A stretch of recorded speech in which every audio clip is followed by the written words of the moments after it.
Okay, Perry, we're live. Hello, everybody, and welcome to the Strength Matters webinar series. We're here today with Perry Nickelston from Stop Chasing Pain, all the way from United States. Perry, how you doing?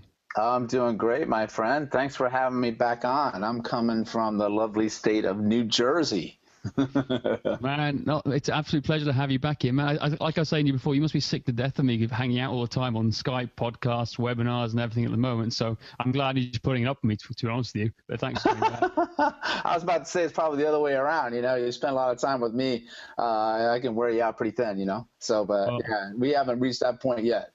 Yeah, that's fantastic. Well, guys, thanks so much for dropping in, and everyone hears about it. There's people from all over the world here: Tokyo, San Francisco, Dublin, London. That's great. To name but a few. So if you haven't said hello in the chat box, just drop us a little message, say hello.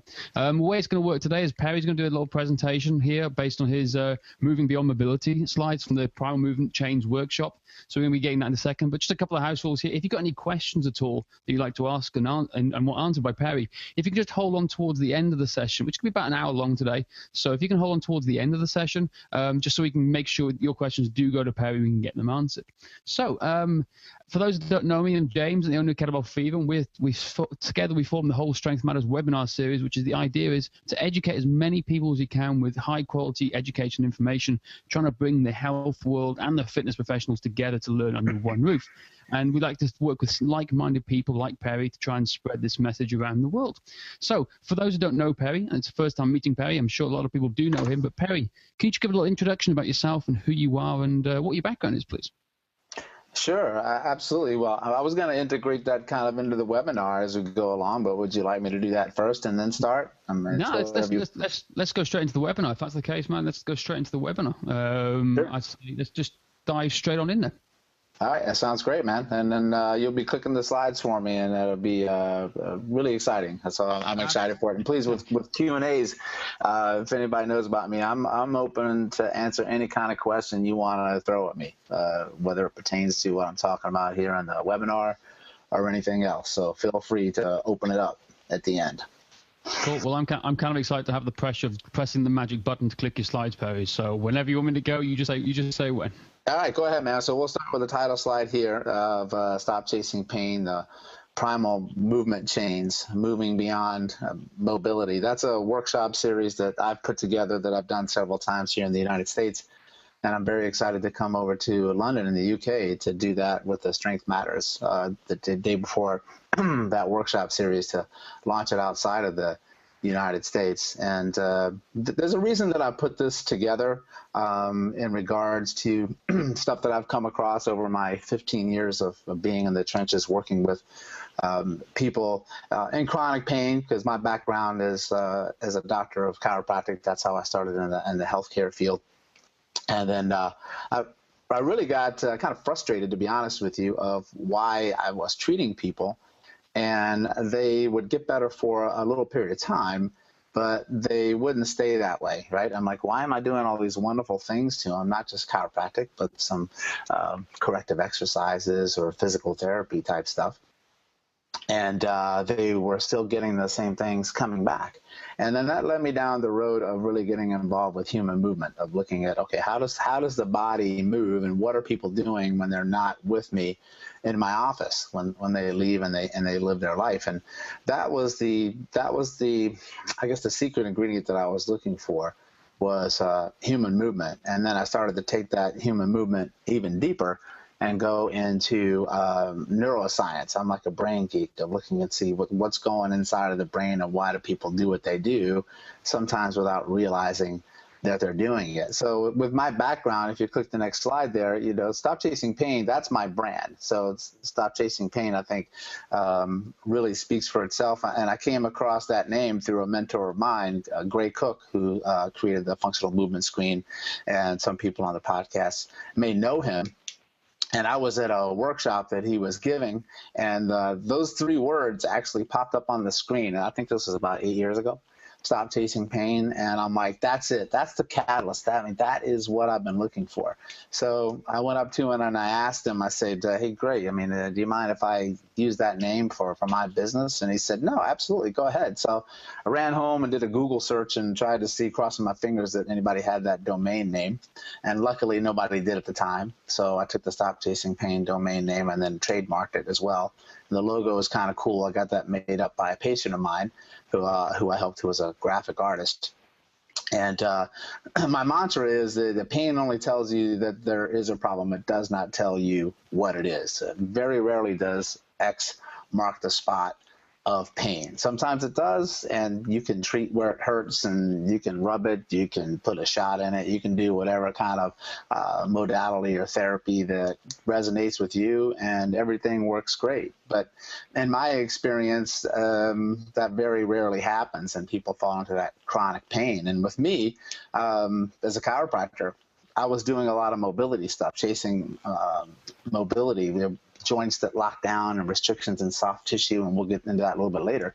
And I'd free people up, and then they'd come back to see me again, and then they're all jacked up again. You may even notice this with whatever discipline that you're in, as a massage therapist or a personal trainer, fitness trainer, athletic trainer, that you can do all this mobility work, from foam rolls to stability balls to stretches to trigger point balls and all sorts of different things, trying to free up and get more range of motion in people. And they definitely get it. But the idea is, okay, well, now that you have it, does it stick? Does it stay where it is? And when it kept coming back, I'll be honest with you, it really started to piss me off. I got upset, and I'm like, there's got to be something that I'm missing here. So I stopped chasing the mobility and went more for a stabilization standpoint. So that's where the moving beyond mobility thing came in, tying this all in together with neuroscience and human movement. So when we go to the next slide here, I'm a big follower of Neuro-developmental movement. That's how we all learn to move, basically, on the ground, from when you're a baby and you want to learn to roll and crawl and lift your head up and begin to stand and move and do all sorts of things. And the thing that it comes down to is that no matter what you look like today, no matter how great you look, or if you're a world-class athlete or a couch potato, both of those individuals started at the same place. They started down on the ground. On your back, in your diaper, looking around, trying to figure out what you can stick in your mouth or grab with your hand, or you just looking up into the world, sucking your thumb, calling out for your mom. That was it. But we all learned these basic, what I call primal human movement patterns. And when I started to look at pain a little bit differently, and it can be any kind of pain. It can be the pain of, stubbing your toe, or the pain of your knee hurts or your back hurts and anything like that. Pain is a signal from your brain that basically is requesting a change. It's requesting a change in something that you're doing, especially a chronic pain that comes out of nowhere, right? So if you fall and hurt your knee, it's pretty self-evident of why that happened. But people come into me very often and say, my knee hurts, and I got no idea why. I'm just running, and all of a sudden it started to hurt, or I take stairs and it started to hurt. So the pain is a signal that's going there to say, we need to change something. We need to change something about how you're moving, how you're approaching the activity that you're doing, maybe changing the mobility or the stability that you have. So we have to not shut it down and ignore it, but really pay attention to it. All right. And the important thing to know about pain, and why I'm talking about pain for people even in the fitness world, is because people may not currently be in pain when you're seeing them. And you could be qualified to work with them or not, depending on where you are. But everybody in their life has had pain at some point in time. So I know that the brain and their movement patterns and how they live their life has been affected by prior aspects of pain. Because what the next slide you'll see is that pain is a totally subjective part of a person's life. So you can have two individuals, and they may have a knee issue, and something may show up on an MRI on one person, and it's totally destroyed knee. And an MRI is a special X-ray that they'll take to look inside of the knee.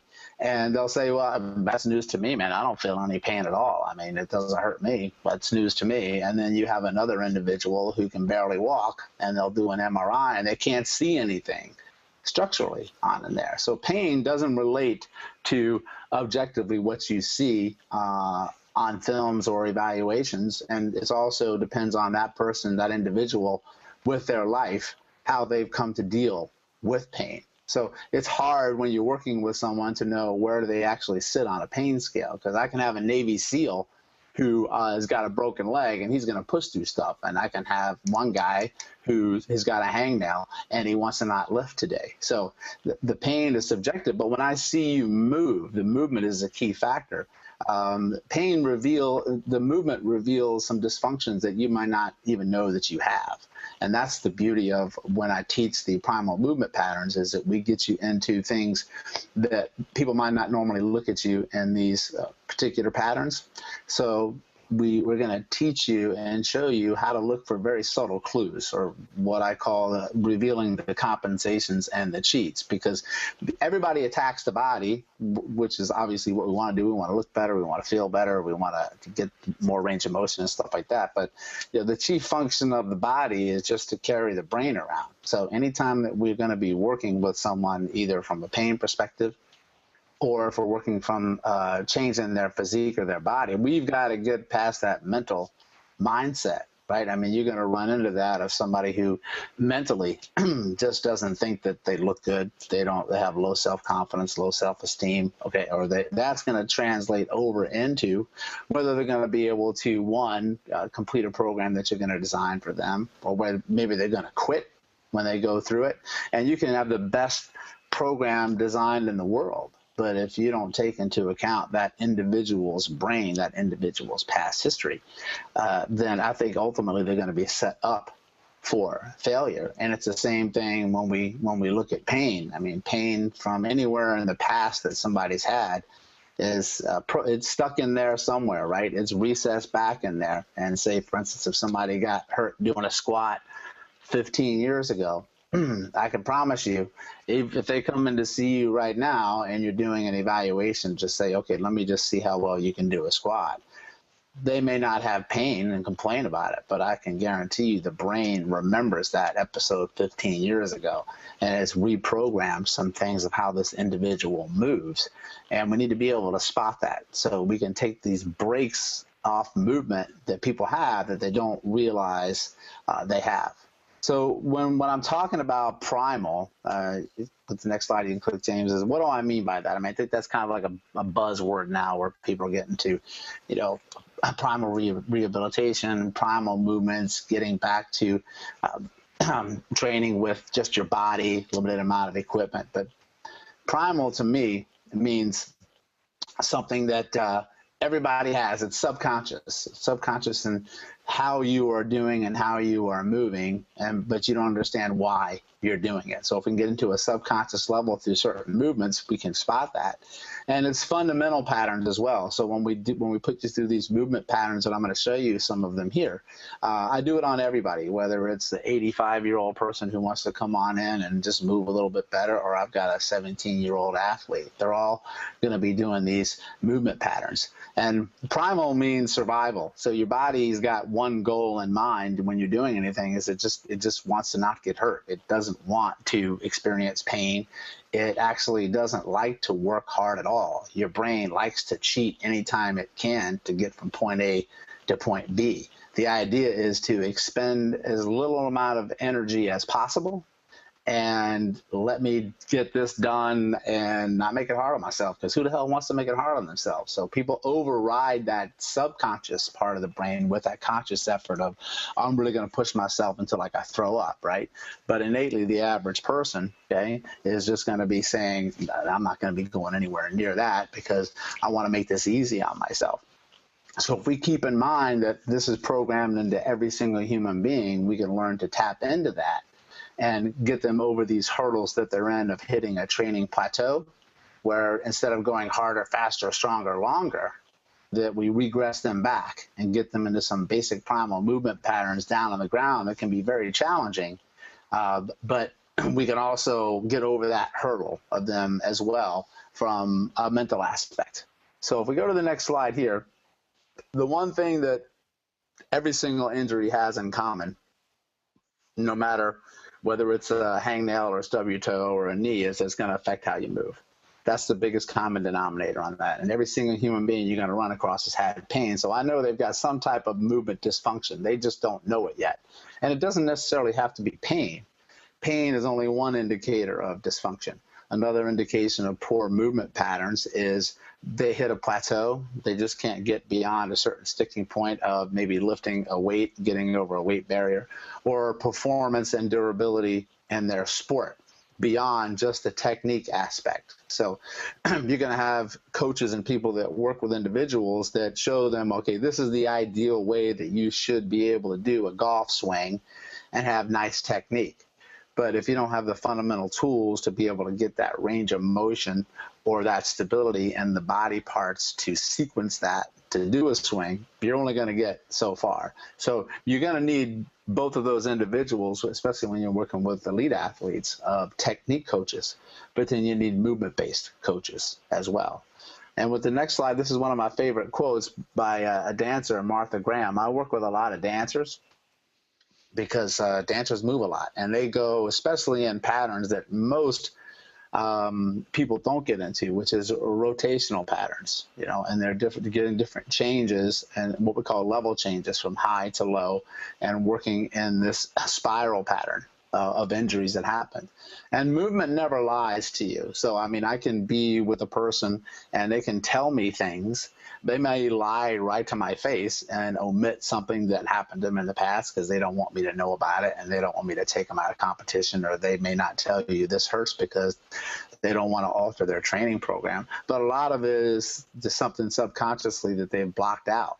I've had people that had surgeries, and then I watch them move, and I'm like, are you sure you didn't have any kind of problem, anywhere down in your ankle? And they're like, oh yeah, I forgot. Like 25 years ago, I shattered my ankle and I got 3 pins in there. That stuff happens all the time. It does.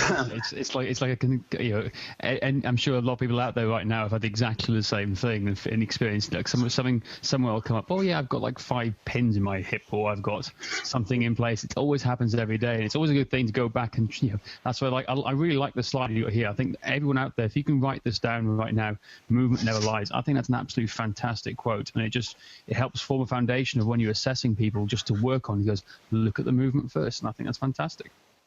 Yeah, it really is, because people block things out, right, from a subconscious level too. I mean, if something's very traumatic or has impacted your life, you don't want to remember that stuff. So you hide it subconsciously.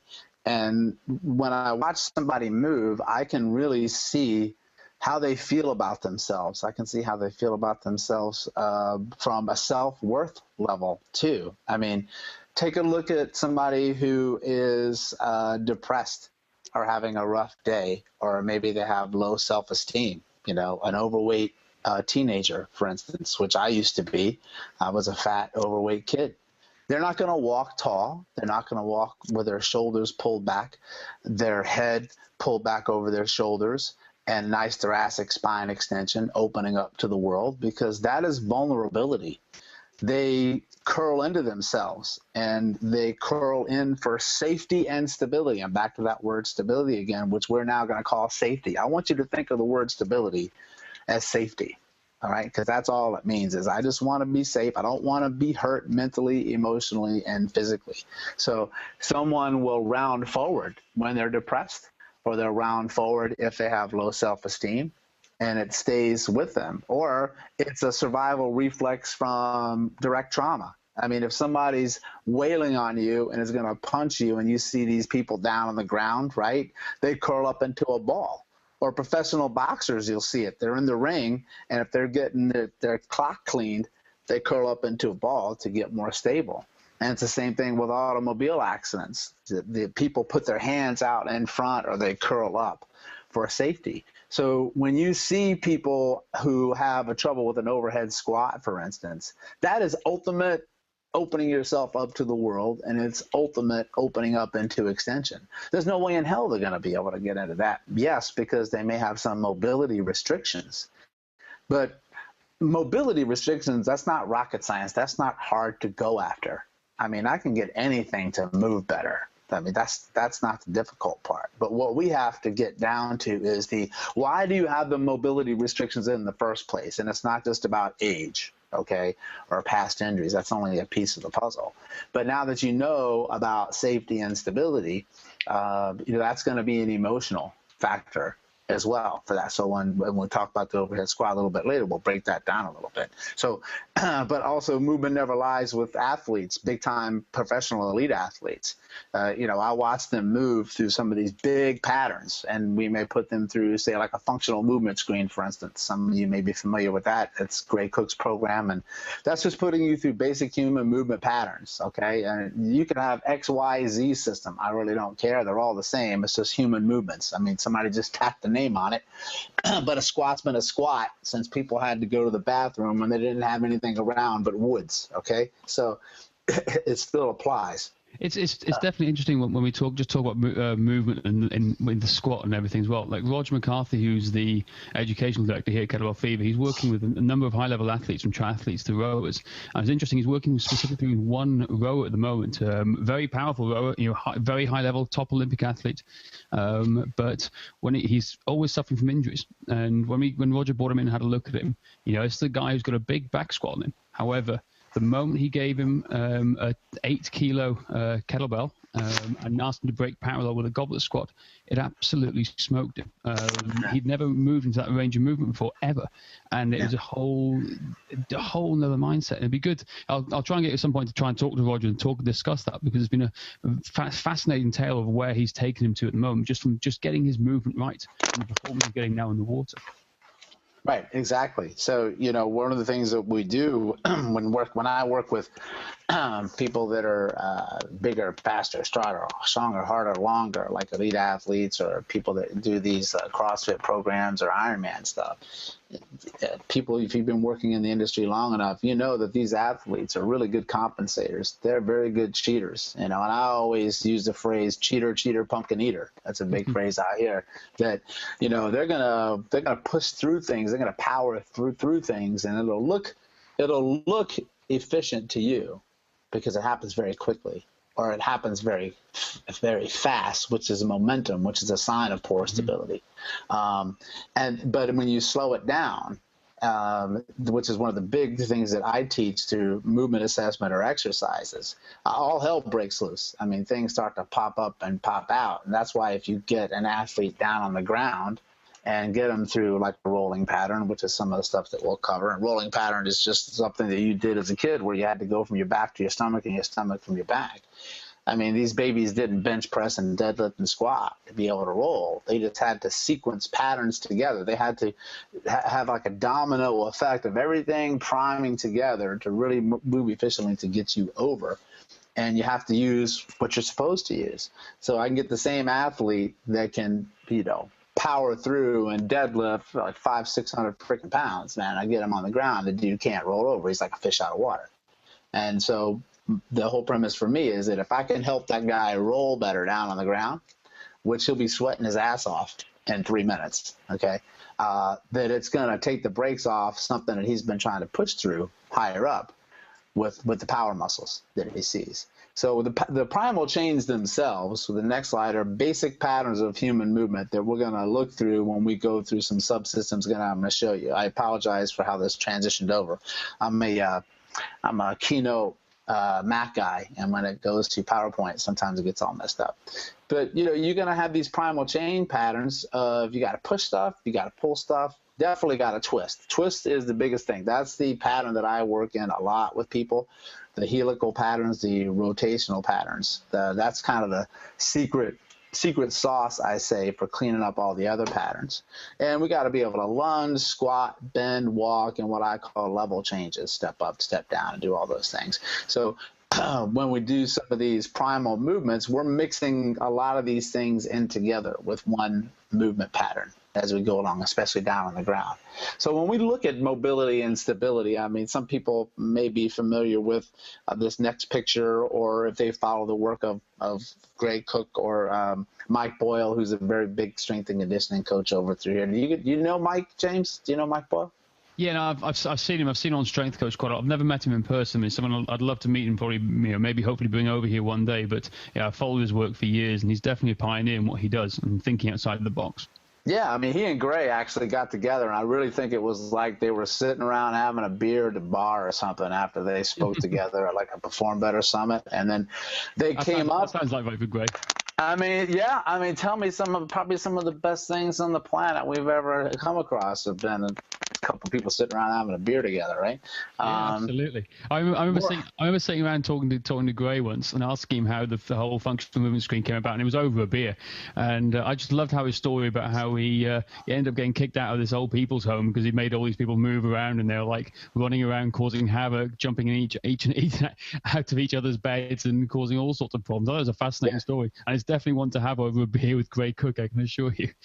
Oh, that's a conversation. When you have a beer with him, I mean, you'll definitely walk away with a lot of great information there. And the reason I like that, too, is it really comes back to neuroscience, I'll be honest with you, even with chugging a beer. I mean, you have too many of them, you'll really come out with some stupid ideas, right?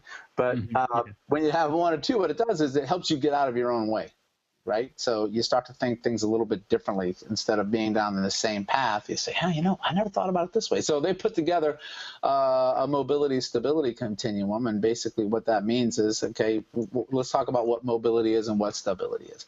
Mobility is the ability for your body to move, right? So if I want to be able to move my hip and through all these ranges of motion of flexion, extension, internal rotation, external rotation, abduction, adduction, and any combination of those two, or even with my ankle, it needs to have freedom of movement, right? And every single joint has to have some type of mobility in it, right? I mean, how much, it depends on where you are and what activity you're doing.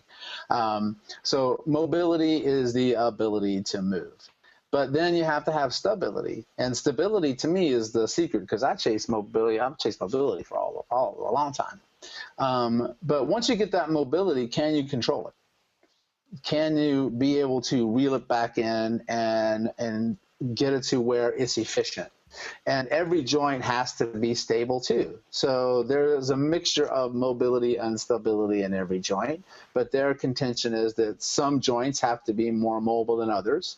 Some joints have to be more stable than others. Some of this may be new to you, so I'm just going to review it very quickly. So let's think about this logically, right? Like your ankle joint in and of itself should have adequate mobility, should be able to move, especially in what they call dorsiflexion, which is being able to squat and have the ankle bend.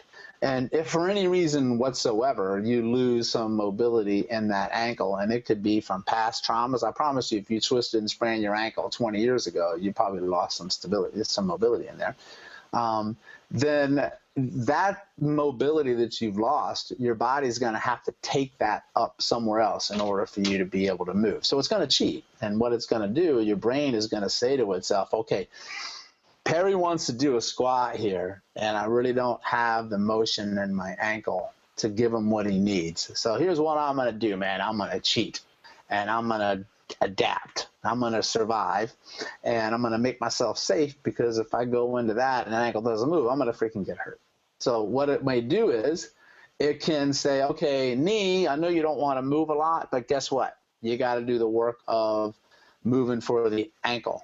And the knee says, sure, no problem, man. I can handle that for a little bit. And so it adapts, and it does that. You don't have any big problems or big issues. But the more you begin to do that, the more the knee starts to get really ticked off. And then what will happen is that your brain may say, okay, I know, knee, I know you're going through a lot of stuff, man. So let's try this. Let's try when Perry squats down. Let's see if we can shift his body weight more to the right now than to the left. So I put less stress on the left ankle that doesn't move, so I shift my body weight to the right very subtly, and you don't even notice it unless somebody points it out to you, or maybe you do notice it, but you have no idea why it's happening. And then all of a sudden you start to overuse the right side, right? And then eventually you keep pushing this system, And these adaptations and compensations eventually say to themselves, okay, you know what? I'm tired of this stuff, man. I've had enough. I've got you back. I'm supposed to be here to protect you, but I'm pissed now. And the way I'm going to let you know that I'm upset is I'm going to send you a nice big signal here. And here it comes. And guess what it is? Starts with a P. Pain. Pain. So it lays a smack down of pain on you to let you know it needs a change. Something's got to change. But being human beings that we are, and especially hardcore individuals that work out, what do most people say? It's probably going to go away. It's no big deal. You know, pain makes you stronger. Work through the pain, no gain. And then leaving the body. Pain is just weakness leaving the body. That's what that says. Exactly. I mean, I got no problem you saying that if you're a Navy SEAL. Your ass better be tough, and you got to push yourself through some serious stuff. But for you to say that to me when you're, you know, a weekend warrior, or you work at your computer desk and then you want to go through the pain on there, that's a whole different story, whole different ballgame. But what happens is that it does go away because your body is designed to do that. Your body is designed to repair itself as best it can. And then it finds another compensation pattern, another strategy, another dysfunction. And then eventually it goes away and then it comes back. But you keep pushing it long enough, one, you're going to get pain that doesn't go away. Or two, because you have all these inefficient movement patterns, and you'll see later when we talk about transmission of force, you're going to lose power, speed, durability, recovery time, everything. So you're actually going to suffer as an athlete because you're pushing through these things, all right? So with the next picture here, you know, in order for you to be, that's one of my favorite pictures. I just pulled this, you know, off the internet, and it's one of my favorite slides because, I mean, who's teaching who, right?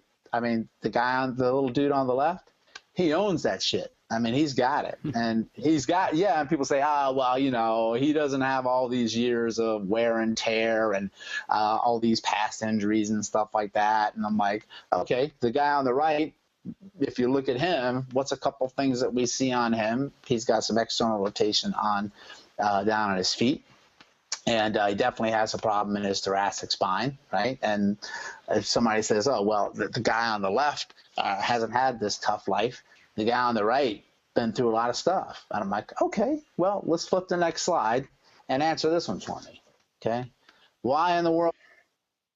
Right? I mean, these guys are popping deep squats all over the place. I mean, I usually say they got ass to grass, right? This guy's got ass down to sand, right?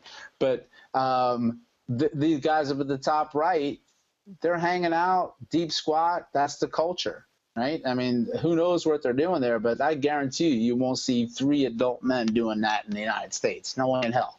Not in the UK, not in the most of the Western society. It's right. It's impossible. But that's where they are, right? And look at the other guy here. He's popping a squat, reading a paper, for goodness sakes. So it's not an age-related thing, all right? It's a lifestyle, it's a culture-related thing, and it's how these individuals have moved their entire life as part of their culture. Here in the United States, it's very different. And I've had some people say, yeah, well, it's going to make a difference on the angle in your for your femur, like if the femur is a leg bone, and the angle of how that goes into your pelvis, you know, makes a difference on how deep you're going to go. And that's true, but the percentage of the population that actually has that restriction from a joint angle in the pelvis is very minimal. And you'll know if you evaluate somebody if they can or can't do it. All right. So the majority of people should be able to nail that thing. So when you say, you know, I'm working with a 60-year-old person, how in the world I'm going to be able to get them down into that position? You might not, but my contention is they should be able to get there. And if you train them right and you get back into some of these fundamental patterns, because the secret to getting somebody to do a better squat actually is not to have them do more squats. Right? I mean, you have to do other things to open up the body to be able to give the movement and what we call the sequence in order to perform that squat. So for the next slide is one of my favorite ones here. Yeah, go ahead. Just before you go on to the next slide, do you think it's a mindset thing as well? Because a lot of people, I use my dad as a prime example here now. My dad is a hard life of just being a rally driver for years, and his body's is a mess. He just accepts that he moves like that, and he's not going to do anything about it. And a lot of people we see coming through the door, it's just a mindset. They accept it because they think it's the norm. Do you think it's to get them to get down into these positions and get them squatting and getting them moving better, that we have to address the mindset first before we go into this? Or what's your opinion? Absolutely, 100%. I mean, I think everything's in the mindset, right? I mean, even if you can move really well and you're an elite athlete and you're top of the top, and I've got another person that's about there with you, right? All things being equal. You work with athletes and high-end performers long enough. What's usually the difference between somebody who's a champion and somebody who's not? They have for me, it's always they have the basics and the fundamentals dialed down of anything in the sport. It's the elite do the simple things better than anybody else. That's my perception from rugby to when I was playing high level rugby. It was exactly that. The people who got through onto the team were the people who had the best fundamental skill sets, and I think. Right. Fundamentals, absolutely. And then also I think I'm going to kick your ass. I think I'm better than you, or I know I'm better than you, right? So that's the split-second difference of the guy who's going to get gold and the one who's going to get silver, barring anything from natural talent to technique. Yeah, but I've seen it sometimes, especially when you're getting into something with competition like martial arts. It's not the guy who's the best fighter technique-wise. It's the guy who's got it in his mind. It can pattern stuff and move stuff together. And what's more fundamental than movement patterns that I'm going to show people here that they're going to go through? So mastering those fundamentals is absolutely key. But it does come down to mindset again for somebody. And that fear factor, a lot of it's like, I don't think I can do this, or I'm not sure. I've never been able to squat that way. They're never going to be able to squat because they got a wall, they got a barrier in front of them. So you got to regress them back through some of these patterns to make them feel safe and help them get into these patterns without fear and without pain. And then once the brain starts to say to itself and the body goes, hey, wait a minute. I mean, I've actually got some motion here and I'm getting into this movement and I'm okay. Nothing's hurting, right? So a lot of these things are mental that people have of they can't get back into life. They can't get back into training because of prior injuries. Say like your shoulder hurts. And my shoulders hurt, and whenever I lift, my shoulder hurts. And then, you try to do all these rehab exercises and stretches and stuff like that. And then that's the one where I'm like, okay, well, you know what? How about we not work on the freaking shoulder this time? Why don't we go and look at some of these patterns I'm going to show you in a minute? And maybe, just maybe, that if I clear up stuff away from the shoulder, your body's going to have some more freedom of movement in and of itself, and then it won't hold on to the shoulder for dear life. And then they start to get the patterns better. They start to get the confidence up. That's a classic example of why someone can't squat standing up, for instance, but if you put them on their back and get them into a position of a squat, bringing their knees to their chest, hands overhead, their body, if they have an underlying stabilization problem, they get a lot more range of motion in their body from the hips to the ankles to the T-spine, because what'd you take out of the equation? You took out gravity, which is pushing down on you all the time. You took out this need for safety, because when you're on the ground, there's no fear.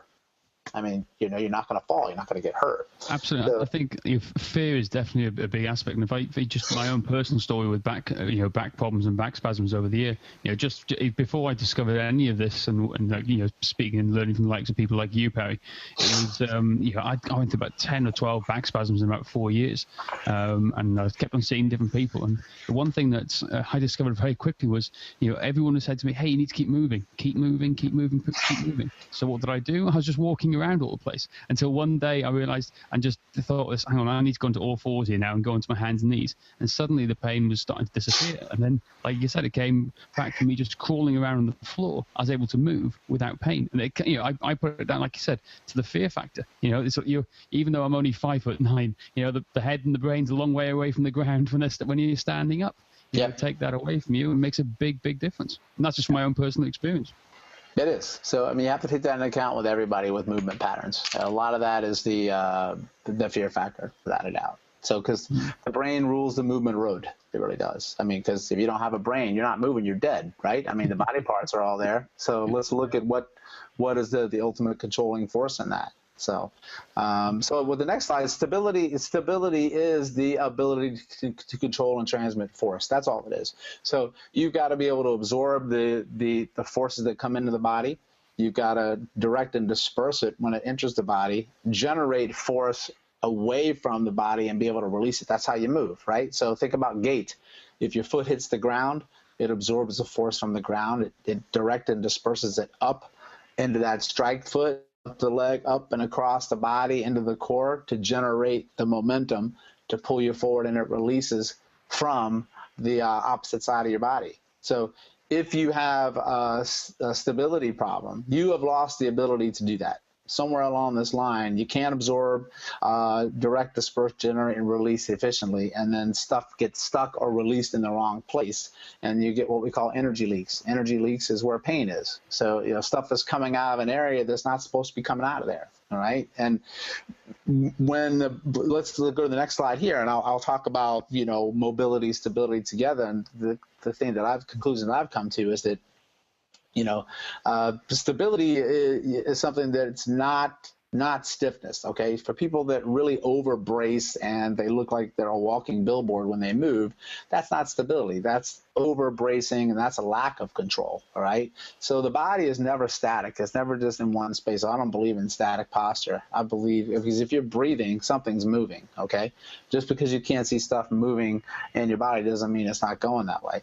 So you've got to be able to control stuff in a dynamic system, okay, and maintain those forces, and it could be for any task that you're trying to do. I mean, I need to see, does somebody have the stability to do their desired goal is, I just want to pick up my kid without freaking pain. That's their goal. Then I got another guy who says, I want to be the world champion deadlift. He's going to pick something up, but I've got to go with the same basic patterns when I do that, okay? And when you have a stability problem, okay, like, let's flip the next slide. You can click over the safety first one. We can go straight through to the, if you have a stability problem somewhere where it's not stable, and say something is not stable in your hip or your pelvis for whatever reason, okay, the body doesn't like to be unstable, because it thinks it's going to get hurt. And then what it says to itself, I mean, I don't know if this is a universal term, but it's definitely here in the United States and definitely here in New Jersey, it's called WTF, right? What the F? Yeah. You know, I'm like, this is not cool, man. I don't feel stable. So what it's going to do is it's going to make itself stable. It's going to start to tighten up soft tissue. It's going to start to tighten up ligaments and fascia to try to make it stable for you, all right? Because that's the safety first. And then what we do is we go in there with very good intentions of trying to release that tightness and stiffness and stuff that happens and trigger points. And that may be what it needs, or it may feel pretty good for a little while, but if a lot of times it keeps coming back, right? And then it's just all the time I've got to foam roll, all the time I've got to stretch, all the time I've got to do this.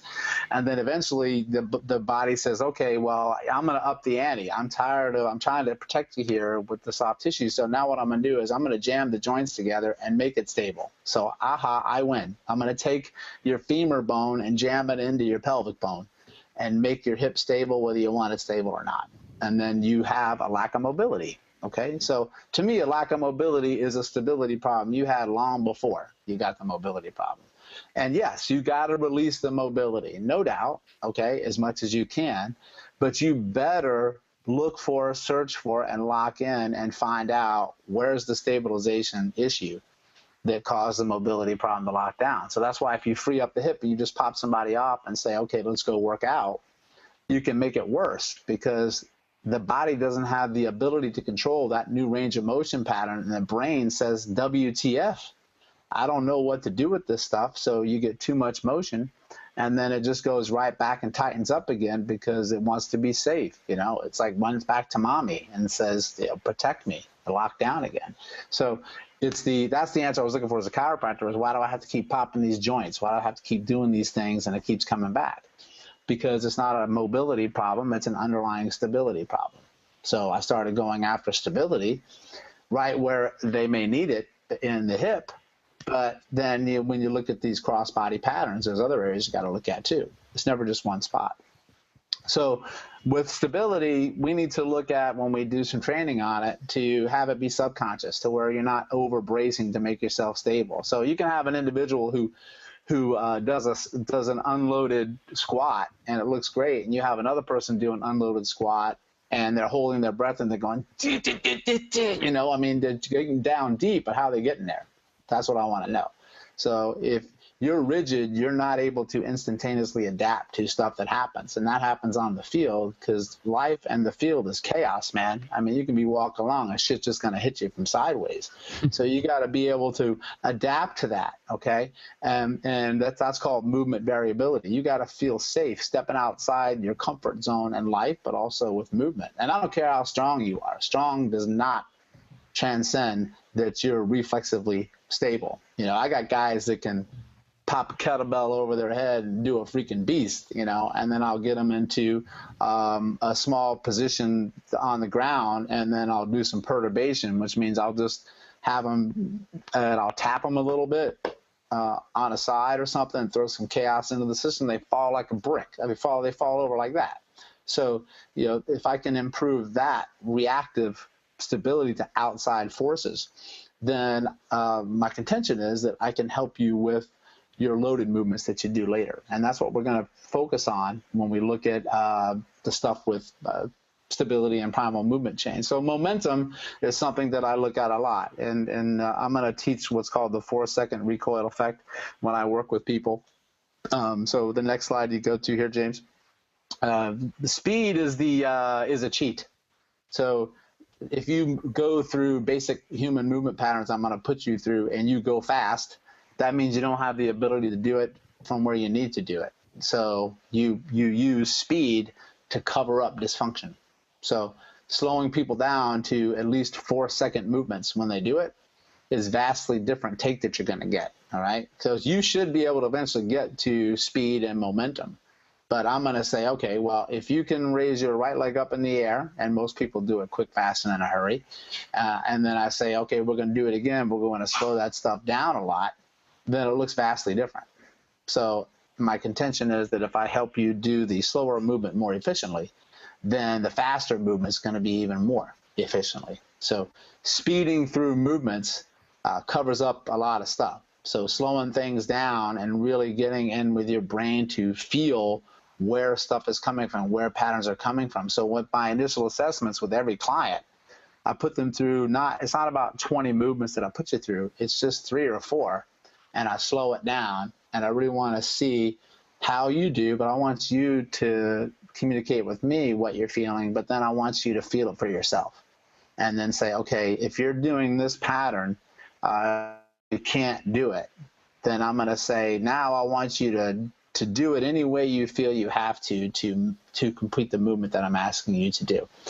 And then when I see what they do, I now find their force transmission. I now find their cheat. I now find their compensation pattern. And it's going to be different for everybody. So if I put somebody on the ground and I say, okay, can you roll from your stomach to your back just using your left leg? Okay, and then I see, first of all, they'll do it really fast, right? And then I'll say, okay, slow down. Then I'm going to tell them what I want them to do, and then I'm going to see where they get stuck. And then when they get stuck somewhere, then I'm going to say, okay, now I'm going to give you permission to cheat. Now I want you to do whatever you got to do it slow to get over onto your stomach. And then what you'll see is that some people say, if I'm using my left leg to roll over to my stomach from my back, some people may push their right leg into the ground. Another person may overstrain their neck. Another person may push off into their upper body. So they're getting over their to their stomach, right? But what's the takeaway? Each person had their own strategy to get there. So I will be able to see where I need to focus the work that we're doing, because they revealed to me their cheater, pumpkin eater. They revealed to me their path of dysfunction. And that's how we have to take it down individually. So not everybody needs the same correctives.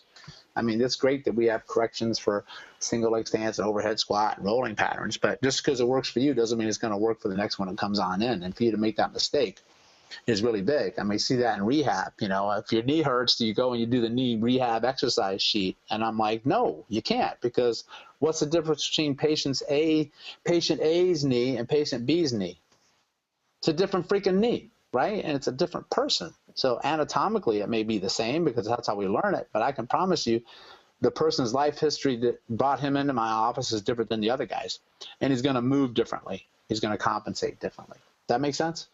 Absolutely, 100% because it's the same. You know, similar to me. I keep referring to me and my pain and injuries in the past, and it comes down. It's like it's not just one problem; it's a multitude of problems that we're still trying to decipher and trying to work out where it's coming from. Because at one, where the pain, for example, for me was coming from my left hip.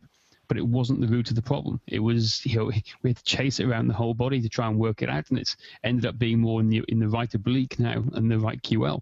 But like I said, it's everybody's unique, and you can't use the same cookie cutter approach as what you can do. It's great having a tool set to begin with, but you got to use it with caution and then progress to the next level. Or if you don't know, you simply go and find people who do know and ask them to do it and help you out with it. Yeah, exactly. So, that's really what it comes down to is individual. And that's what I like about, for people that are going to be working with, that may come to the summit, that are trainers that work with people in pain, but you're going to design a program for an individual, right? And hopefully you'll design the program for the individual based on what they tell you they want, but for what your body tells you. I mean, I'm not going to have one person do a deadlift and another one do a deadlift, or at least not do it the same way. So it's going to be applicable for pain or for anything in life. I mean, it's like teaching somebody to read. I mean, like everybody's got their own things they're bringing to the table on learning to read. I got to see where you are, where you failed in the past, how you feel about yourself. And for you to ultimately be successful, I've got to take that into account. So, I mean, it transcends everything in life. So let's go meet the change real quick, okay? We'll wrap this up here soon. I'm basing some of these chains on, you can flip the next slide, some of the functional anatomy of the fascial lines with Thomas Myers, and these are lines of force transmission. That's what fascia is. Fascia is the ability to have the body control force and release force. So some of the things that we're going to look for are these interlinked together. And a lot of the lines that we're going to show you in particular is one on the yellow line there that you see on the side of the body going down to the inner leg. That's the sartorius muscle relating to your oblique and your lat.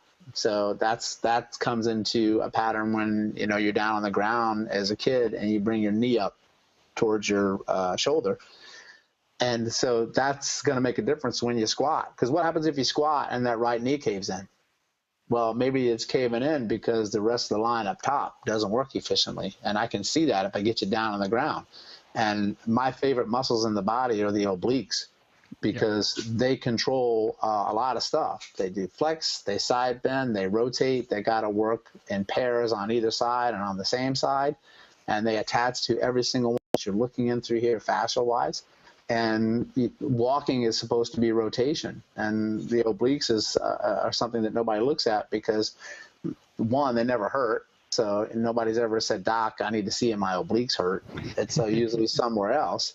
Right? I tell you what, Barry. It's interesting you say that because when again another guy called Mike Chisholm, who's I've talked to you about several times about him.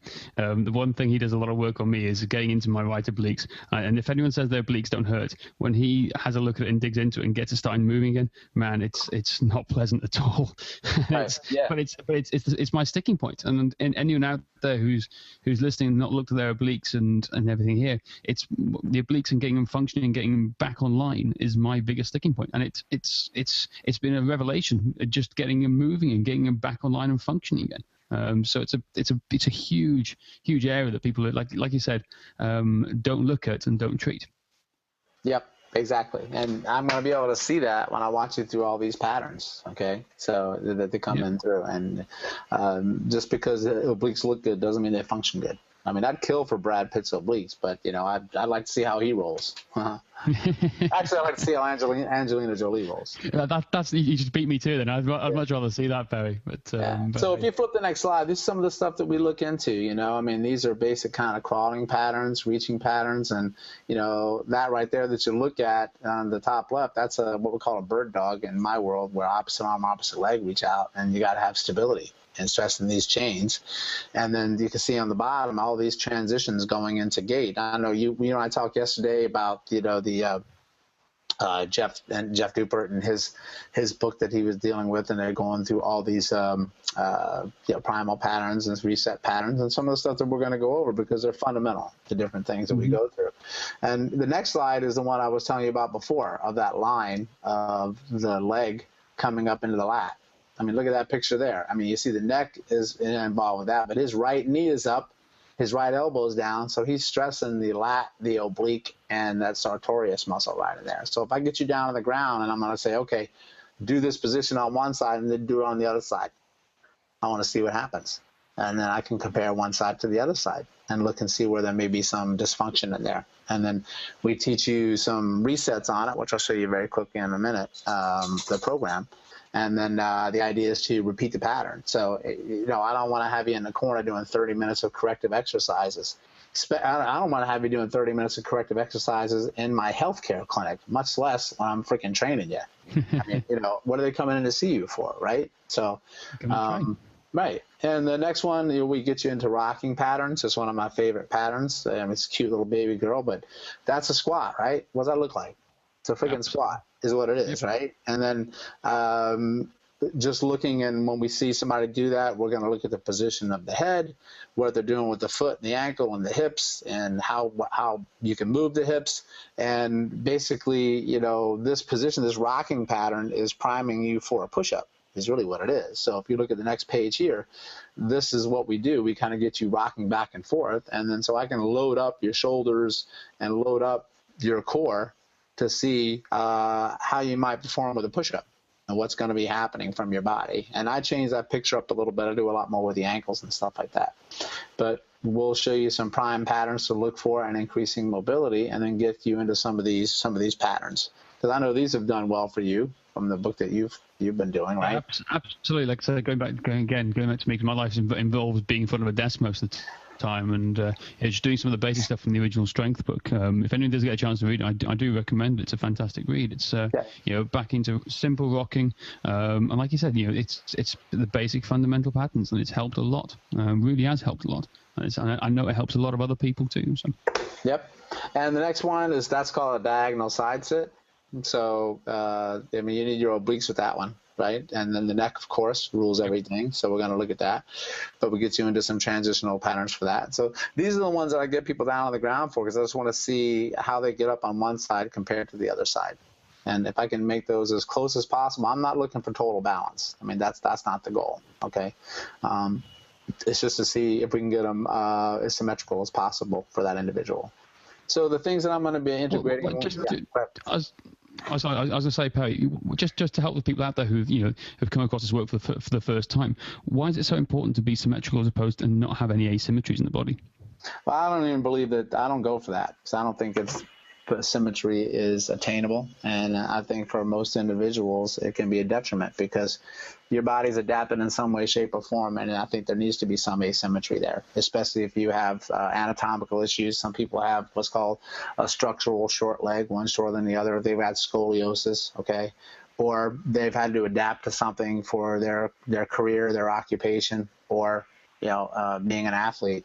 So there's no way I'm going to try to get, say, for instance, I'm just going to use a pitcher, for instance. I'm going to use a violinist. I see a violinist, a cellist. I may screw that individual up if I get his right side totally symmetrical with his left side and his upper torso. So I'm not going for that. I'm going to, let's try to keep the amount of asymmetry to where it needs to be. And a lot of times what happens is it's not even the asymmetry from side to side in the area that you're working in. It's an asymmetry in the side that you're working on into a completely different part of the body. Say, if the person's right shoulder hurts as a cellist, then I may be looking further down at the opposite side hip, for instance. So I think that that's some of the confusing things that happens with people is that they think, oh, you're going for symmetry. And I'm not going for symmetry on that. I'm going for efficiency of one side to the other side. And you can screw somebody up sometimes, especially if it's an elite athlete, and he's got more motion on his right side than his left side, and you try to make the left side move just as well as the right, and they get hurt. I mean, you're going to have a pissed off player and a pissed off coach. So yeah, I can imagine. I remember Brett Jones saying a story about that, working with one of the NFL kickers, and he made him completely symmetrical again, and he worked, and I think it was active straight leg raise that he corrected, getting him back from I think it was like a 3-1 or something like that, and he got him to a 2-2. And ended his actual football playing career, from what I remember and what I gather. And it's like that exact same type example. So yeah, and what's great about these fundamental patterns is these if you make symmetrical and how they pattern with each other, you won't mess somebody up, because I'm not trying to go for isolated symmetry in something for, like, say, a shoulder, putting your left arm behind your back and your right one to see how far you go up and through there.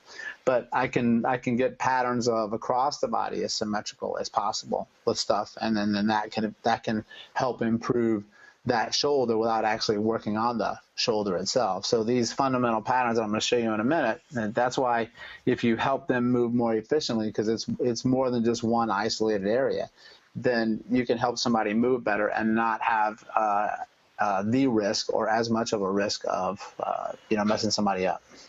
Yeah. So go ahead. Next slide. Yeah. So these are some of the systems I'm going to mix together. Functional movement screen, SFMA. I'm a teacher for like every single one of these, and I bleed these into some of the stuff that I've done on my own in clinic, and just kind of a unique way to blend them together. So I don't have just one technique that I'm showing you to do, but it's stuff that you can pull off the table and make it simple. It doesn't have to be difficult to make a big impact on that for people. So you got an idea what's coming at you. So the systems that I'm going to cover, especially in the workshop, that we're going to go is the first one, and that's the intrinsic core. The intrinsic core is the diaphragm, the pelvic floor, transverse novus multifidi on the next slide. So that's your inner cylinder, and I'm going to just look at some breathing patterns that people have. Can you flip that slide for me, James? Yeah, no. Yeah. So we're going to look at that, and we're able to show you just by how somebody breathes some really easy resets that we can do on that to help improve a pattern just from there very quickly. The easiest way is just to have somebody take a deep breath in and out and see, do they breathe from their stomach or do they breathe from their shoulders? I mean, right then and there, you got a stabilization problem. This one I work with a lot, because if you fail that test, all the other tests are not going to come on board. All right. Next one is the posterior oblique sling. Across the body that we're going to work on, and I'm just going to breeze through these kind of quickly here. So we put you in movement patterns to stress that. Rolling is going to be one of them, right? So, and that's, everybody's got to walk. So this system in through here, we're going to show you the ones that usually have the most dysfunction to them, which is the the thoracolumbar fascia and the SI joint. So most people lock down in the pelvis or the hips, or they get a lot of tightness in the soft tissue at the lower part of the rib cage, because they don't have the ability to transmit that force, right, from the hip to the opposite shoulder when they walk. So that force transmission system is messed up. And then there's a really easy reset that we can do for that. And most people have some dysfunction in through here because they sit on their ass all day, and then with the rounded shoulders forward, right? So you round your shoulders forward because of the lack of thoracic spine extension, or because of the stability, or you're depressed. I mean, are you going to engage your lats well? I mean, if you round your shoulders forward, do you think your lats are going to turn on well? They're not, right? So people are set up for posterior oblique sling dysfunction based on the lifestyles that they lead and also how they feel about themselves. And then the next slide, the anterior oblique sling, goes opposite that. So there has to be balance in the world, what I call yin and yang. So the anterior sling and the posterior sling, they got to mix with each other. So if you've got dysfunction in the back, you're going to have dysfunction in the front. And very often, most people overload the front. So the front gets overloaded, especially the inner thigh. So that's why it's always tight in the inner thigh, or the inner thigh may cave in when you squat or when you lunge. And then, then that's going to tie into, look at those pesky obliques, right? Stuff like that. So my contention is that if your knee caves in when you lunge, your obliques probably have some dysfunction somewhere. right? Because when you lunge forward, you have to control rotation. You have to be able to control rotation because the foot is off the ground, it's on the ground, it's off the ground, it's on the ground. So you've got that impact force. So if I slow it down, I can see that when we do it. And then we're going to show some easy correctives for that. That make sense? Yeah, absolutely, completely. Completely makes sense. And hopefully, as I say, hopefully everyone out there is thinking of some questions now to ask you based on what you talked today. Because hope so. Me hope so too. I think there's definitely one question in already from Alistair, but we'll get to that towards the end. So if anyone else out there right now got any questions about what Perry's talked about so far, start having a think about what you'd like to ask him. Well, hopefully I got more than one. I'm sure I'll find something. With the slings, we're going to show you how to strategically use some balls, bands, rollers, and movements to reset these. That's the whole key factor. Okay. Cool.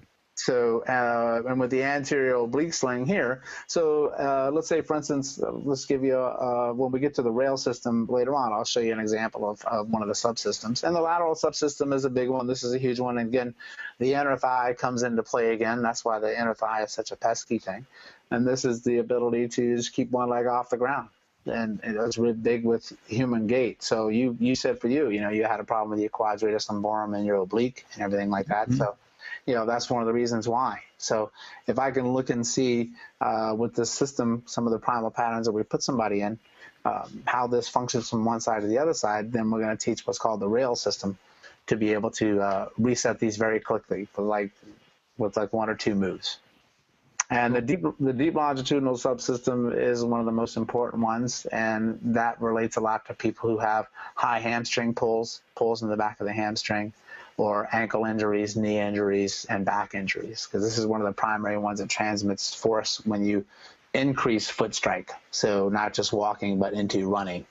So people say, oh, it hurts when I run. This system is the one we go to and we look for the foot for the hamstrings, the peroneal muscles down on the side of the calf, all the way up into the neck. So if I had the rail system here is what I'm going to teach. The rail system is the mobility stability system that I teach, and it's an acronym here on the next slide that stands for release, activate, integrate, locomotion. So when we look at these movements and primal patterns, we're going to release certain sections, and then we're going to activate certain sections and integrate them in together into a patterning, and I'm going to show you an example of one. And then locomotion, movement. So a lot of people right now do releasing, and they release stuff, right? Foam roll, stuff, whatever, but then they get right up into locomotion. They just say, okay, a foam roll in the corner, and then let's go run, right? So they miss that sweet spot of transition into so remember, they give you the mobility, but then they didn't give you any ability to control it. They went from 0 to 100 too quickly, right? Make sense? Absolutely. So I just got to regress you back, regress to progress. So let's look at the posterior oblique sling here. The posterior oblique sling here is one of those things that's the ones we pay attention to the most. Most people don't have the lat or the glutes that function well, and then that soft tissue structure or the SI joints really, really locked up. And the next picture shows you, that transmission of force that can happen through there for people. You see an example of the thoracolumbar fascia there on a cadaver on the next slide on the top left of how thick it is. And that's the stuff that you roll over, and then it goes all the way across the body and bleeds down into, the picture on the right, down to the hip, to the thigh, all the way up into the shoulder. But that one in the middle there with all those arrows on it, I mean, that's how the pelvis locks together, and the pelvis and the hips lock together based on a type of closure system. So there's a form closure where the joints interlock with each other like Legos, so they fit together nicely, and that is actually a form of stability through form closure. But when that system, and then you have has another system that goes with it, which is force closure. Force closure are the big arrows that are going away from the body, and that's the sling is one of them. So it transmits force from left side to right side. And if you lose the ability to have force closure is through fascia primarily, then your body falls back and cheats and goes to form closure. And it's what I said before, is that if I can't control an area stability-wise through fascia, or through this patterning of transmitting force, the body stops transmitting force across it and just locks it down. And then all the force goes into form closure and the SI joint hurts, right? Or the hips lock down, stuff like that. So if I can get some mobility in those things and then lock in those other arrows across the body with some simple movements, it's a really fast reset neurologically for your body, not just anatomically, but neurologically, which is the big one, okay? Yeah.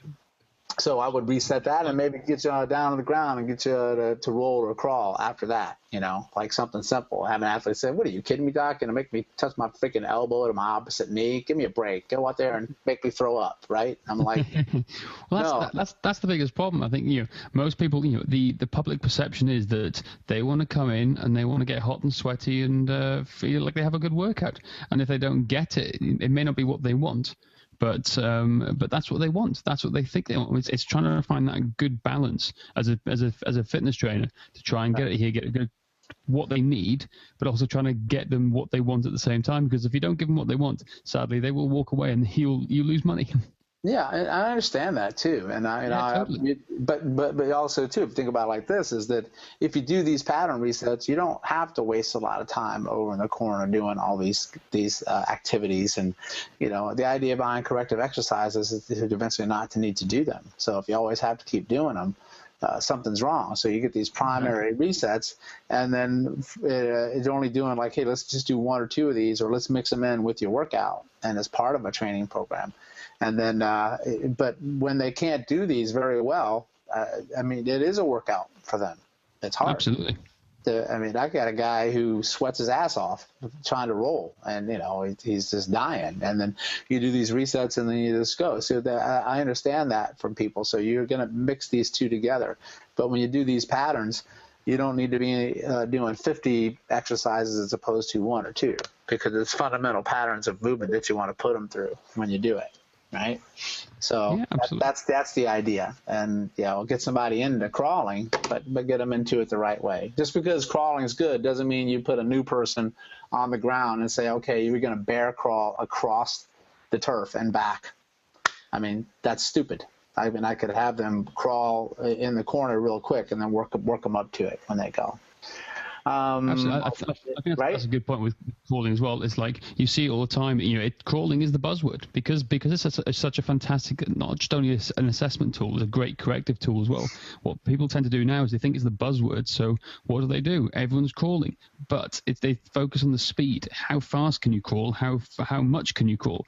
They don't think about going back to, okay, well, let's slow it right down. Let's get the crawling basics. Let's get the gait pattern of the crawl absolutely dialed down, because that's when it has the big carryover effect for your client. I'm sure for your patients. Well, I can't speak on behalf of patients you work with, but I'm sure that's where you try and get them to do it. It's owning the movement of the crawl, not just doing the thing. It's owning it. Right. Exactly. Yeah. Slow it down, and it becomes a totally different movement. It really does. So different ways that you can work into the crawling. And then one of the things that I talk about a lot that I'm going to cover are the 3 Bs. I think that's the next slide. The 3 Bs stands for big toe, butt, belly. The relationship of how the big toe has the mobility in it. And if it doesn't have adequate mobility in your big toe to extend well, then it's going to impact your ability to extend your leg backwards and use your butt adequately. And then you can't rotate well when you walk or when you move. So it's basically a gait stride pattern. That's why it's so powerful, is because whether you're an athlete or stay-at-home mom, each person's got to walk to and from my facility. So if I can reset this pattern, I can make a difference on the stability in their core through their butt and through their obliques and their transverse abdominis core just by working on the big toe. And the big toe is the same thing as the obliques. You know, I mean, most people don't have say, oh, my back hurts. Nobody ever looked at my big toe. They've always looked at my back. Okay? And then mine is like, okay, if everybody's looked at your back, how about we look somewhere else because you're not feeling any better? What say you? And I'm like, okay, well, that makes sense. And I'm like, well, sometimes I like throwing common sense at you because it's not a lot out there these days. And then lo and behold, yeah, we might find it. Sometimes we don't, because I don't live in a fantasy world of rainbows and unicorns either. I know sometimes stuff's broken, and you can't get totally better. But I am an optimistic person to think that you could be better than where you are, and by not working just where it hurts. Hence, stop chasing pain. I treat pain, of course. I mean, that's what we're supposed to do. And but we should look at somewhere else. And that's why in the world of fitness and health and training, you guys can do some wonderful magic, I like to call it, because you're going to be working in areas that's not where pain or dysfunction is really located. And they're going to improve in the pain. So if somebody has knee pain, you should be working with a professional. You should have your network of working with a therapist, a chiropractor, a massage therapist, somebody in your office that, can really pay attention to the knee. But then you'll be like, hey, I mean, when you do that, how about I'm going to work with him on these kind of patterns over here? And then, there's no reason in the world why somebody who's got knee pain can't do a freaking roll, right? I mean, like, if you've had an ACL injury, I mean, you can still do that stuff, but I can still get you to roll. I can still get you to do some stuff like that. I can have you do different patterns that can keep your knee from deteriorating as it goes along, It's exactly that, and that's you just touched on the core point here. What our key mission is basically here at Kettlebell Fever and Strength Matters is to try and get the world of health and fitness professionals coming together and working together for the best of our clients and patients, because it's not just a one size fits all type project. It's a collaboration of everyone together working to help the general population who sadly just don't know. They have movement issues. Like you said, they don't come to you saying, hey, I've got an oblique problem or I've got a big toe problem. We're trying to help them, educate them and get them moving more. Or as Apple kind of said, yes, sit less, move more. That's their mission as they launched their watch yesterday. But that's the goal of what we're trying to do, get them, everybody working and, singing from the same hymn sheet. And I think that's it's vital. So if you any fitness professionals out there, one of the best things we've done at the studio here is find yourself a good physical therapist, chiropractor, osteopath, and work closely with them, because it'll benefit you, in a whole range of different ways later on down the line. Yeah, that's exactly right. And you can all work together, and then you'll be educated in what each person is doing. So, I think that when the healthcare community realizes the caliber of fitness professionals out there, that it'll go to another level. I mean, I'll be honest with you, I've learned more from the fitness world than I ever freaking learned in the chiropractic when I was in school. I mean, my education began when I got out and then looked at movement. But I'll learn from anybody. I mean, not just in any discipline that I go through. I mean, I learned a lot about movement and about mobility and stability, not from looking at YouTube videos on stability, but looking at brain science and neuroscience and, geeky stuff like that, because my underlying question is why. I mean, all that other shit is what. I mean, the knee doesn't move, ankle doesn't move. That's a what, right? And then I'm going for a why. And clearing up a what's not hard sometimes. It's just like stretch it, move it, stick a needle in it, operate on it, replace it. But it still doesn't answer the why question. Why does your left ankle hurt and your right ankle doesn't hurt? And why do you keep straining this one and not that one? I mean, that's what I want to know, because there's a lot of gifted people out there that are way smarter than me in regards to treating stuff. I mean, like, you got a surgeon, I mean, they're freaking brilliant. You need something replaced, you need it replaced. Or if you need a shot for pain relief or edema or swelling and inflammation or to function so you're not in agony, you need that stuff. It has a role. But then after that's done, then they come over to my playground. And then I got to figure out and look at those other things. And then that's when I usually find some, like if you look at that picture right there, look at the 3 Bs, right? So that's a fascial line that you'll see from the front and the back of the body. But fascia wraps around muscle. It wraps around everything. But basically, if you think about that, is one big, giant, long muscle from the top of your foot to your head. And it sequences together kind of like dominoes, right? Like boom, boom, boom, boom. So movement is the sequential dissociation of movement. Basically means, like, if I'm standing there, right, and you look at the picture on the right and I want to bend over and touch my toes, first freaking thing I usually got to do is look at my toes, right? So the neck kicks it off, and then you got to slowly curl down, and then this goes, this goes, this goes, this goes. So if I watch how that happens, I can see, is it efficient or not? So Do the ones in the front bring you there, and can the ones in the back let go to let you get there? So you have to have concentric, but you have to have eccentric as well. And then, so that's why you can say, yeah, you know, I've always had shin splints and my right shin hurts all the time. And I'm like, okay, what have you had done? Ultrasound, muscle stem, stretching, soft tissue work, mobilization. And I'm like, where? They go to my shin. I'm like, okay, well, let me see you roll. And then I try to see you roll, and then you can't even keep your head up off the ground, right? So the first place I'm going to go, because your shin hurts, is I'm going to look at your neck, right? Yep. Absolutely. So, sorry, you broke up a little bit then, Perry. I didn't quite hear the question, so okay. Apologies for that. Right, cool. Next slide. Yeah, next slide. And then let's see, what have I got next? Make sure I got coming up. Yeah, so you can see the next slide with the baby foot. That's why I look at the big toe, because that kid, in order to push off and get that extension, hip extension, and crawl off on a crawling pattern, toes got to bend. So that's why I'm looking at it, because he used to be able to bend it. And then we get into stuff where we're going to show with pandiculation. Pandiculation is basically a big fancy word where you see animals in the world that they open up and they stretch, right? See the cat stretch and things like that, and babies do pandiculation as well. So we show you some really cool resets on there of what I call primal scream, the next one. So we curl you up, then we open you up. So we curl you up, and then we open you up, what I call a curl up in the Wolverine, to do some resets.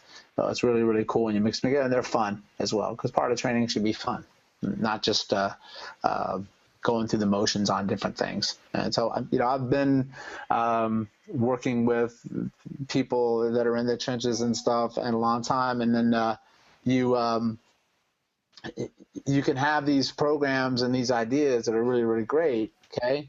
But when you get out and you have to implement them into the real world, I see it all the time. People say, man, that was one of the greatest talks I've ever seen. Not with me, but like other people, right? Well, actually, my talks are pretty damn good.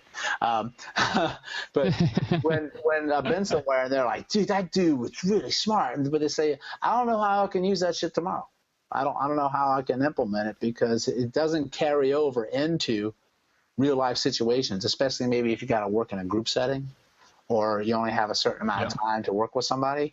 So you've got to be able to take these bits and pieces out that are really great stuff, but make it applicable so somebody can actually use it. Because I would rather have you just walk away and use one or two things, and then walk away and then use nothing because you just feel it's too complicated. Because I tell everybody, I got news for you. Every single exercise can be a corrective exercise to do it. It just depends on, is it the right one for the right individual? And what I typically find is the correctives that people are doing are great, but they're 3 to 4 notches above the ability for that person's brain and nervous system to not be freaking out that it can't do anything with it. They'll do the movement for you because you're telling them to do it, but your brain will not remember it and will not retain it for patterning later. It'll just forget it.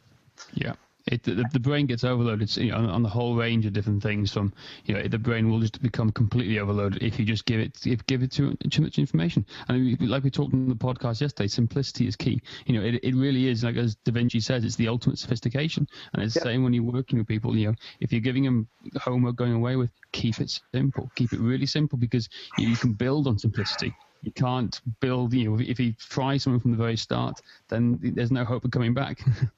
Right, yeah. I mean, plus it's even, I mean, that's been primal nature for Primal since we were first on the planet, right? I mean, there's just stuff of why we do what we do and behavior, but it also is changing over the course of the millennia. I mean, now people want stuff, I mean, even if you can't get it done right now, it's too slow for them. I mean, like, they want stuff quick, fast, and in a hurry. Just by the way, nature is, the information is available or accessed and stuff like that. So I know that I've got to give you something that's simple that I know that you'll do, but also that's kind of fun, because what's neat about these patterns is, you know, they're kind of fun to do. They're not boring, and it's like, you know, I've done all that shit before, sort of thing. And then, you know, you have to become what I call the blue ball, which means that in a sea of red balls, nobody's going to notice you. But all of a sudden, if they see this blue one, they're like, what the hell is that? That's different because it's standard. And the brain likes shiny stuff. It likes different stuff, right?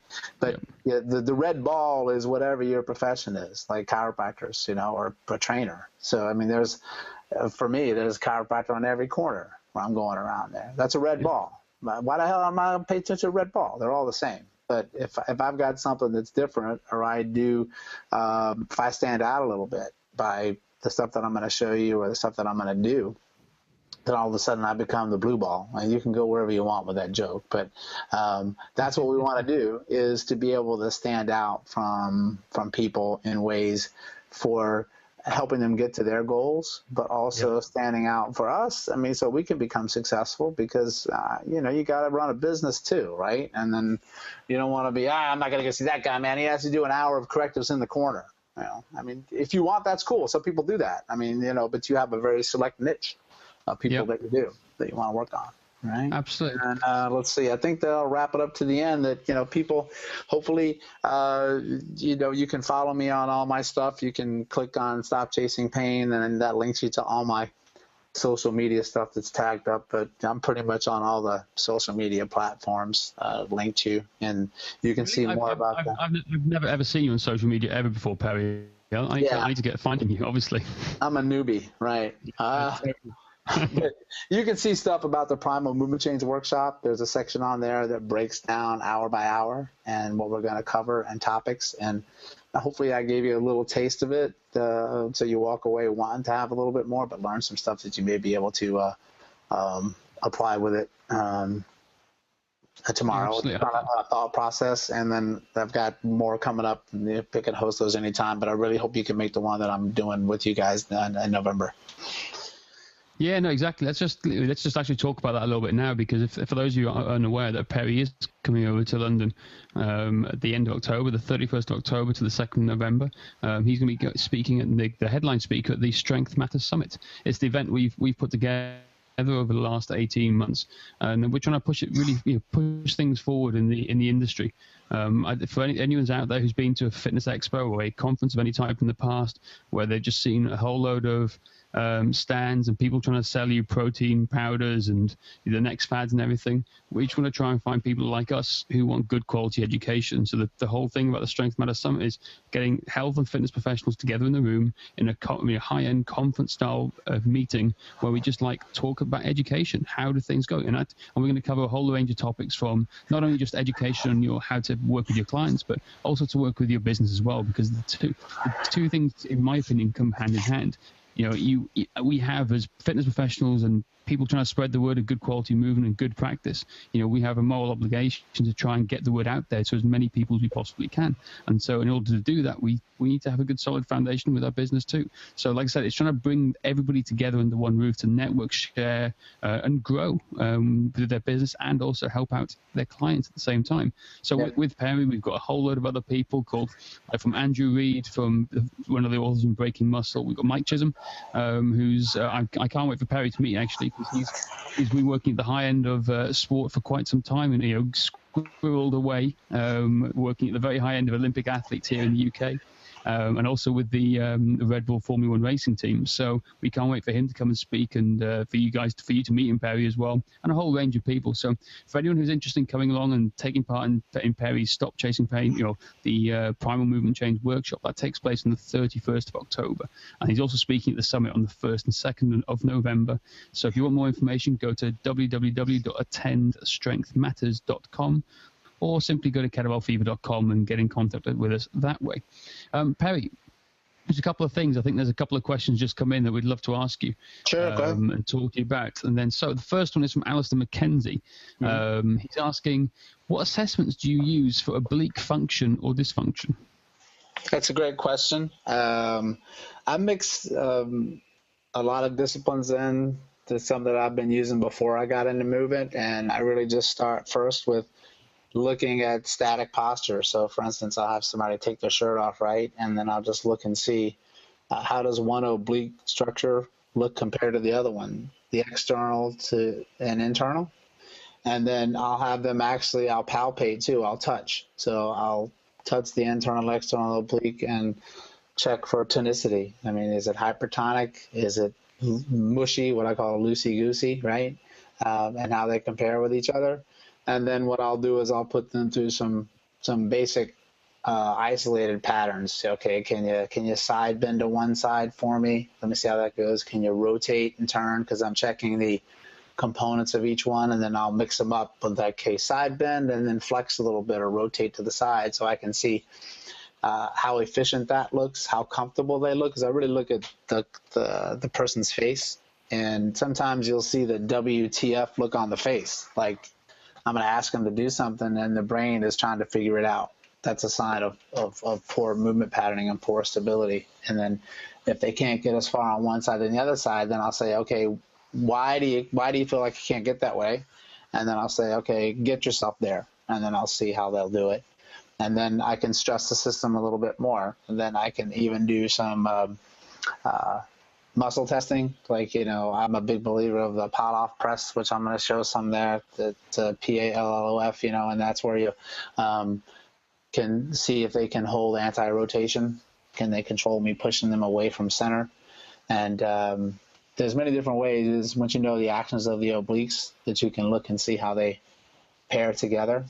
And rolling is looking at obliques, right? I mean, you got to be able to roll, to rotate, and walking. So if in my opinion, when I look at somebody standing, for instance, and then I say, okay, can you rotate to one side? Like I'll just look at thoracic spine rotation. And if you have a restriction in thoracic spine rotation in any way, I know that the obliques will have some type of dysfunction, because the obliques are supposed to be a primary player in torso rotation. So there's many different ways that you can come to it once you know what you're dealing with. And then when we find it, we show you the rail system to try to help balance them out as best you can. Does that make sense? Absolutely, totally. Thanks for that. And that was from Alistair. Thank you very much, Alistair, for that question. Next question is quickly from Dean. Is where are the best resources you can find to help increase a person's stability and mobility? Where can you go and learn more about working with increasing stability and mobility, and where are the best resources? That's a good question. I mean, I've started to look into that a lot. One of the places you can go is, on my website, Stop Chasing Pain. It's a WordPress blog site. So I have an older post in there where I put up my top 10 favorite educational resources for books that people can go through. And one of my favorites was a book on stability by a therapist who's actually I'm bringing into the United States for the first time coming up in next year. And her name is Joanne Elphinston, Elphinston, Elphinston. And she's also been a guest on, if you go on my YouTube channel, she was a guest on my Google Hangouts interview sessions, and we speak for an hour, and she wrote a really wonderful book, which is probably one of my top 3. It's called Stability, Sport, and Performance Movement, and she just came out with a 2nd edition, and there's some really nice principles in there, because she's like me. She's a movement person, but she's also a stabilization and stability person, and that's a good place to start. And then of course my stuff and my program, but even just beginning, quite honestly, to look at some neuroscience stuff about the brain that can help you a lot. But I think that's a good resource for you to begin and to help you. Cool. Fantastic. And then, Perry, just one more question for you. Again, from Alistair, which another fantastic question is, he says, what are your thoughts on alignment preceding mobility or stability? Referring to some of the Mike Reinhold stuff. Or he says, another day. I lost you there. What are my thoughts on alignment preceding mobility or stability? You need to clarify what you mean by alignment. You're talking about spinal alignment? Good question. I'm trying to work out now. Hopefully, Alistair may be able to help out with that very quickly if he can post a question quickly. But I'm just reading off what the question is here. What are your thoughts on alignment preceding mobility or stability? And it refers to some of the stuff that Mike Reynolds talks about. Yeah, well, I mean, sure, you got to look at alignment. You could come from different ways. Are you talking what they call joint centration? Joint centration is the alignment of any joint to itself, like the alignment of your femur into your hip socket, or the alignment of your spinal vertebra. But joint centration comes down to the ability to control that force transmission, because if it's not aligned up or centrated, it's because it's not stable. So it's lost that ability to control that stability. And yes, I think alignment is important, especially as a chiropractor. I'm looking at that. But you have to give the body the mobility that it needs to get into that alignment, but then the stability also to be able to control that alignment. So, there's people that are posture people, and then there are people that are movement people, and, they all play a piece in the puzzle when they do that. But I came from a world where I was treating people on a table, right? Like doing manipulations or soft tissue work and exercises. But everything changes when you stand up and your foot hits the ground. It's a totally different system that you're dealing with from being on a table to standing up. So I'm hopefully answered that the right way from what I understand on it. But yeah, I mean, it's going to be hard to get into alignment when you don't have the proper mobility to get you there, because maybe you just can't get to it. And then if I give you the mobility and then I want to get you into an alignment, I got to make sure I can put you in what I call a neural edge. I got to put you in that zone of safety where you can maintain the alignment, and not so it looks like it's aligned, but it's really not. And until you become very proficient at movement assessment and stuff like that, something may look good, but it really is not. So. Got you. That makes sense. In fact, Alice has just replied back on here now saying that he refers to the fact that he discusses finding an individual's neutral alignment prior to assessing movement patterns, as we're not symmetrical, as you mentioned earlier, and then applying that to corrective exercises. I don't know if that helps clarify a few things there.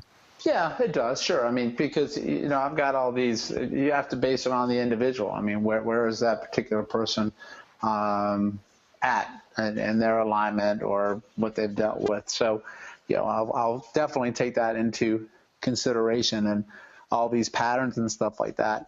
They're fundamental, of course, but then there's that sliding scale of where you need to be working with that person on those fundamental patterns. So, yeah, I agree with that. It just depends on where you're going to put that in that mixture. And I'm just I'm a guy who the takeaway message from all the stuff I'm trying to do is say, mobility is great, movement patterning is great, all that stuff, but let's just back off a little bit and try to pay a lot more attention to stability in the continuum of helping somebody become more of a badass.